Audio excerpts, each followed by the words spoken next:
When Call of Duty 4 released in 2007 and became a pretty big hit, Infinity Ward knew they couldn't let that success go to waste. So while Treyarch developed one last World War II game, Infinity Ward was working on expanding and polishing the ideas they had presented in Modern Warfare, finally following it up on November 10th, 2009 with Modern Warfare 2.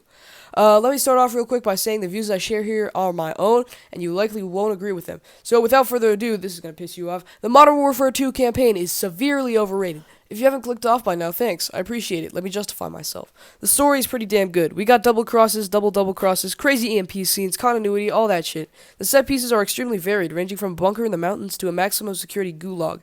This campaign is a full-ass action movie, and I respect that approach. What I don't respect is that it feels like they put gameplay to a secondary for this game. I love a lot of the missions, but there are some that are so bullshit that they make me not want to replay the campaign. The main reason for this, I think, is the difficulty.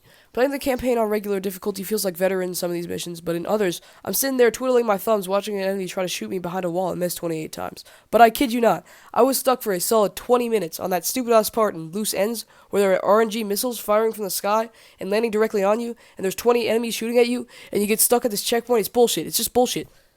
But aside from the overrated gameplay, the guns are crisp and fun to use, and it feels like it has everything you want from a follow-up to COD 4. I also like the museum that you unlock after completing the game. Like, damn, we got a cool little bonus night at the museum survival mission here with optional gun loadouts. Maybe they'll expand upon this concept in the next game, like with the Mile High Club to Spec Ops pipeline from COD 4 to this game. Speaking of Spec Ops, Infinity Ward saw zombies and got intimidated, and added a third more arcadey type mode as well.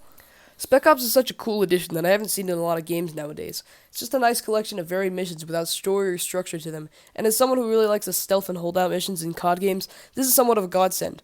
The snowmobile racing game has no business being here, but it's such a great time, man. Stepping back and playing these kind of negates my gameplay complaints about the campaign in some respects. Like, these are just plain fun. And you can play with a friend, too. Uncle Bob, get the hell in here! Infinity Ward created the mode to be a sort of successor to the bonus Mile High Club mission in the last game, in addition to being a response to the cooperative campaign in Call of Duty World at War. Although I don't feel that the mode in its current state is nearly as good as Zombies, it's a great time. And finally, the multiplayer. This is 100% top 3 for me, and the best mode in the game.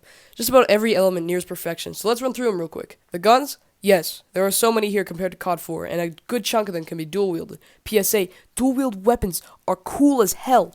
In COD 4, you were lucky to get more than like 2 attachments per weapon, but now there are like 8 each. We have 4 different secondary classes. 4! There are nearly more secondary weapons in this game than there are general weapons in the first Call of Duty. And aside from standard semi-auto handguns, machine pistols and shotguns are also available as secondaries. Honestly, the exclusion of shotguns as secondaries in Modern Warfare 3 is genuinely one of the reasons that I don't like that game as much as other people. Perks? Yes. All the perks now have pro variants when you use them enough. They give you extra abilities. Maps. Hell yes, the maps in this game are among the best in the franchise. Every single map is fun to play for me, even shit like a state. Side tangent, the Modern Warfare 3 2023 remasters of some of these maps feel incredibly foreign to how they are in this game. I'm genuinely getting lost sometimes on Favela, like it's almost unrecognizable. In the end, every multiplayer element of Modern Warfare 2 is good, if not great. So with a slightly overrated campaign, a replayable third mode, and a perfect multiplayer, I am going to put Modern Warfare 2 at 9 out of 10 on the Call of Duty ranking scale. Thank you for watching.